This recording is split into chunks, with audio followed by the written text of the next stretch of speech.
busy families. Welcome to the Busy Kids Love Music podcast. I'm your host, Carly Seifert, the creator of Busy Kids Do Piano, and I'm thrilled to kick off our fourth annual summer series, Around the World with Busy Kids Love Music. This is where we pack our musical bags and embark on a journey to explore folk music from different countries, collecting passport stamps along the way. You can download your passport in the show notes at busykidstopiano.com/podcast/125 and also print your first passport stamp as we head to the southern part of Africa for our first stop on our worldwide exploration. Before we dive in, I want to remind you about what folk music is, since we'll be spending a lot of time this summer listening to and learning about folk music from all over the world.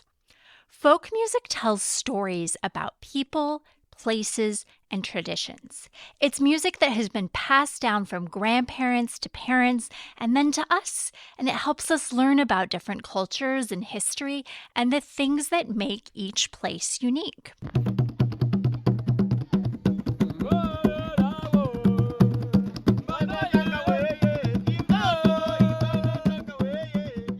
Our first stop this summer is the vibrant country of Zambia, located just south of the heart of Africa. Now, why Zambia, you might ask? Well, my family and I had the incredible opportunity to visit Zambia back in April. While there, we ate delicious food, saw Victoria Falls, or as the locals call it, Mosi Oitunya Falls, and we had the most incredible encounters with wildlife. And of course, let me tell you, we were absolutely enchanted by the diverse musical experiences we were able to view and partake in while there. From the rhythmic beats of the percussion during a boma dinner to the soul-stirring a cappella hymns at a local Christian church on Sunday morning, Zambia's musical culture left an indelible mark on us. We attended a boma dinner during one of our first evenings in Zambia. This dinner is a cultural tradition in parts of Africa where the tribesmen protect and provide for their community by hosting a huge bonfire feast under the stars. During the feast, we were treated to music and dance from many local tribes, including the Ngoni people. This is a tribe made up of great warriors that live in Malawi, Zambia, Mozambique, and Tanzania. As the warriors prepared for war, songs and dances were an important part of their preparation. One group of songs was sung before the battles, and another group upon the return from battle. I was able to see a few of these performed in full war dress with shields and spears, and my own husband and son were actually able to participate in learning some of the dance. Much of the words are sung sounds in the Zulu language, and accompaniment included stamping of the feet and knocking on shields. Listen now to an excerpt that I recorded from the dance we witnessed.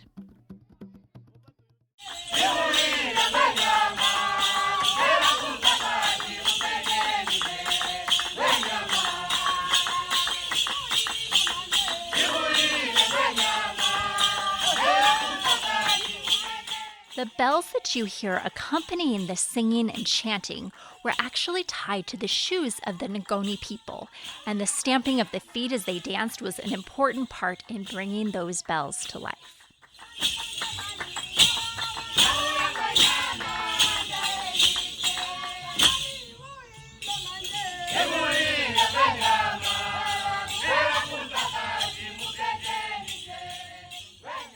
Another traditional instrument that I very much enjoyed listening to during our dinner was a kalimba, similar to a xylophone. This wooden instrument has keys mounted over gourds and is played with mallets. Listen to some of the dinner music played by a kalimba ensemble as we ate.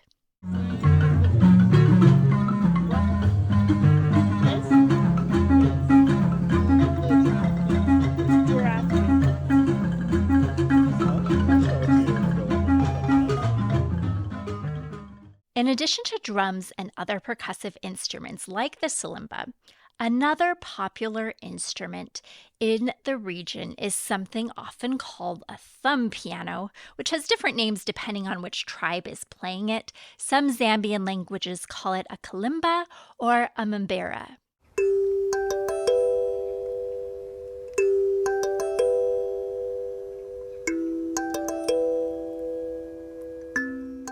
This thumb piano originates from Zambia's neighbor, Zimbabwe, and it's made up of metal tines attached to a wooden board, which are plucked with the thumbs to produce beautiful melodies.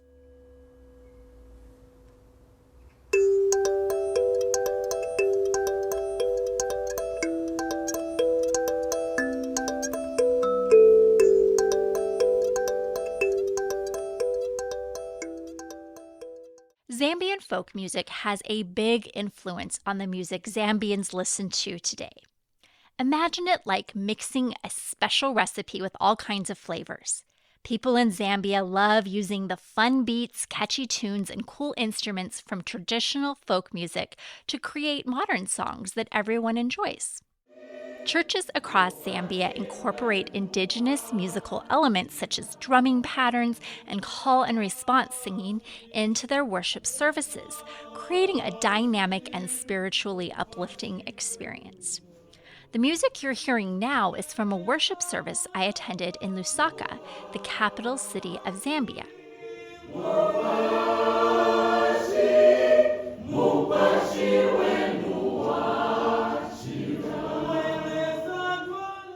This fusion of musical styles and languages not only reflects Zambia's diverse cultural heritage, but also serves as a powerful means of connecting people to their roots and fostering a sense of community and belonging. Ultimately, Zambian folk music continues to be a driving force in shaping the country's musical landscape, inspiring creativity, and enriching the lives of people, both who live there and those who are lucky enough to visit.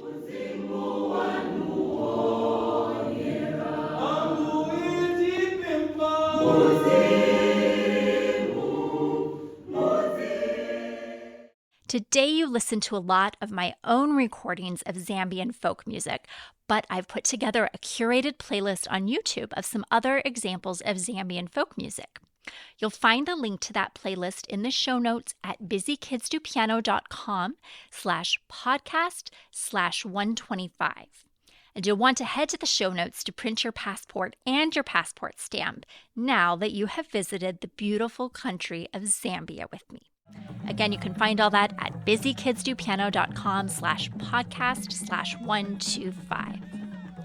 Thanks for joining me for our first stop on this summer's Around the World with Busy Kids Love Music. I look forward to connecting with you again in 2 weeks when we make our next stop on our worldwide musical tour. Bye for now.